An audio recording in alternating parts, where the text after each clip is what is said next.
Hello, everyone. Welcome to the Empowering Show, where we decode the mindset of industry leaders to help each one of you unleash your true potential. So, our guest for today is Miss Netta Jenkins, who is a leading voice in diversity, inclusion, and equity. She's one of the top 7 anti-racism educators in the world and is amongst the most influential LinkedIn top voices of 2020. She's currently working as the VP of Global Inclusion for Uncork, a leading tech company, and she's been featured in Black Enterprise, Forbes, Business Insider, CNN, Entrepreneur, and many more publications.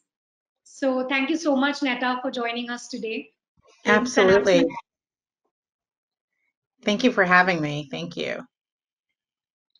So, Netta, talking about your rich experience in the field of diversity and inclusion, could you tell us that what really inspired you to step your foot in this industry? We'd love to know. Yeah, absolutely. So both of my parents are from Liberia. They came to the States in the 80s and moved to the smallest state in America, Rhode Island. And so I grew up in Johnston, Rhode Island, and we were the only Black family in the neighborhood at that time. And we experienced a tremendous amount of racism. In fact, when I was 7 years old, a white woman spit in my mother's face in front of me and said, "Blacks don't belong in my neighborhood." And I was always a very vocal young woman. But in that moment, I was very quiet. And so my mother and I turned around and literally just walked back into the house and didn't really unpack or talk about it. But that's something that stuck with me, right? Because as a vocal person, I didn't say anything in that moment. I was silent, right? And part of the silence was I was shocked, at what was happening. Now, fast forward, I go on to middle school, and a young white boy had said, "I heard your family's from Africa. Let me see how far and fast you can climb up this tree." And so then I went home that day and I cried like I had never cried in my life. And my mother said something so pivotal to me. She said, "Netta, I didn't bring you in this world to cry about things. I brought you in this world to create change." And I kid you not, that was such a powerful moment for me. Um, in that moment, I knew what my mother was telling me is that I have the power to create and drive any impact that I want to, if I want to. Right. And so at a very young age, I started to strategize. Okay, how am I going to do this as one of 3 Black people in my school? How am I going to educate and teach people and bring people together, but also teach them on what's happening in terms of racism, right? And what it means to be excluded. And how do we have these conversations about power? But not only the students, but how do I do that with the teachers? And so, being the young vocal person that I was, I started to um, challenge the curriculum that was being taught, challenge the teacher, and challenge the students. And I knew that in order to create this impact and change, I had to be in a position of influence or power. So I ran for president of the freshman class.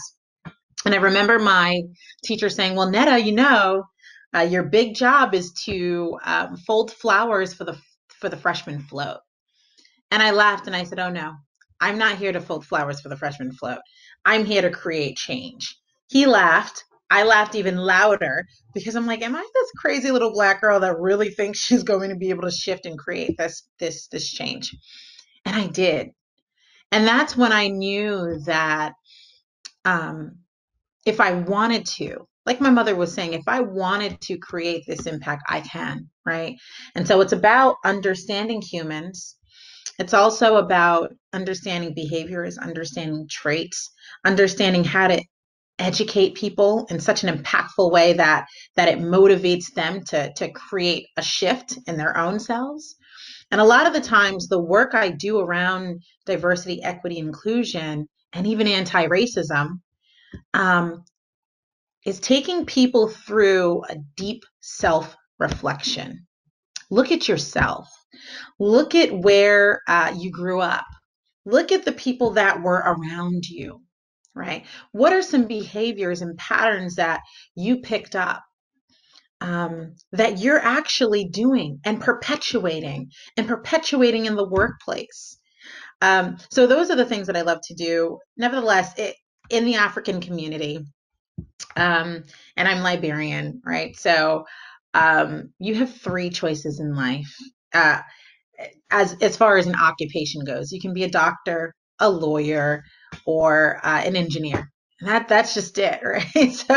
So I had to pick one, and so I was on the path in what I thought of becoming an attorney, and it didn't pan out that way. And I was like, that's not what I want to do. So I went to college and I focused on communications, and I focused heavily on behavioral psychology as well, rhetoric and leadership. And then I got my MBA as well. And then I entered corporate America.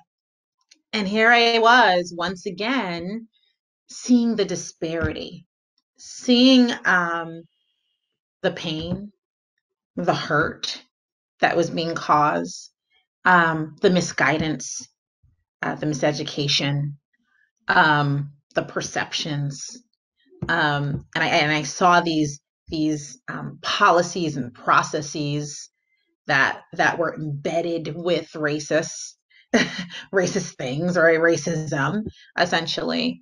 Um, and here I was once again saying, I'm ready. Yeah, I'm ready to create this shift. And I'm not going to be silent about it. I'm going to be very vocal about it. And I'm unapologetic about it. So I write a lot of content, as you know, on LinkedIn. Um, and in order to do that, I know that people are looking, right? And I'm a part of another organization as well, but it's so important for me to educate people, to see this impact and this shift take place. So that's a little bit about my story, and um, here I am. I'm a founder of a company a technology platform that guides professionals of color to a better workplace, one review at a time, called Dipper. I'm also our co-founder of that. I have a partner on that. I'm also a founder of Holistic Inclusion Consulting. So that's where I focus on DEI efforts as well as anti-racism, and work with many clients with that. And I'm also vice president of global inclusion with a fintech organization. So I have like 10 jobs. That's really awesome. And what stayed with me through this conversation is that how what your mom said to you, how Yeah. that's kind of stayed with you. And I think because of that, I think you are now in a position to empower so many people. Because Mhm. when you pick up those things which your something that your parents tell you or something that really stays with you, I think you kind of Mhm. go on that journey where you really want to share that message to the world and create a massive impact. Uh-huh. So Yeah, yeah. no, you're absolutely right. The one thing I always talk about is guilt. When I talk about anti-racism, I talk about guilt, how people feel this sense of guilt, right? If people hear words like privilege or white supremacy, there's a level of guilt in there and defensiveness that happens. Well, I didn't do that. There's another person, and I have Black friends, or I'm friends with underrepresented people. And so I think on the flip side, the guilt for me was I was voiceless. I didn't say anything in those moments. And so, if I have to be very honest about it, that's really what propelled my journey in knowing, okay, I was voiceless in that moment, but I'm committed to never being voiceless again. And so that guilt in me really, really drove and inspired me to do what I do today.